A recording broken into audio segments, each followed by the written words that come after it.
Movie బిగినింగ్లో hero ఒక చోట నిలబడి, నా పేరు మ్యాక్స్, నా ప్రపంచం రక్తం మరియు విధ్వంసం.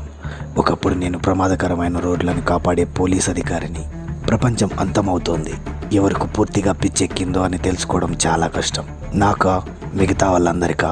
ఒక పక్క బతికున్న వాళ్ళు, ఇంకో పక్క చచ్చిన వాళ్ళు నన్ను వెంటాడుతున్నారు. ఈ వేస్ట్ ల్యాండ్లో నాకున్న ఒకే ఒక లక్ష్యం బ్రతికుండటం, అంటే సర్వైవల్ అని చెప్తాడు. అంటే మ్యాటర్ ఏంటంటే, హీరో ఒకప్పుడు పోలీస్, తను కాపాడుకోలేని తన కూతురుతో పాటు చనిపోయిన కొంతమంది అమాయకుల జ్ఞాపకాలు, నువ్వు మమ్మల్ని కాపాడలేకపోయావు అని తన తలలో వేధిస్తూ ఉంటాయి. ఇంతలో సడన్గా కొంతమంది వచ్చి హీరోని చేసి బంధిస్తారు. వాళ్ళే వార్ బాయ్స్.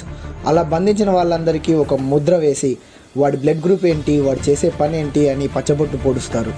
అప్పుడే హీరో మేలుకొని పారిపోవడానికి ట్రై చేస్తాడు. కానీ సడన్గా ఒక డోర్ తీయగానే ఒక సింబల్ ఉంటుంది. పైన చూస్తే పచ్చని చెట్లు,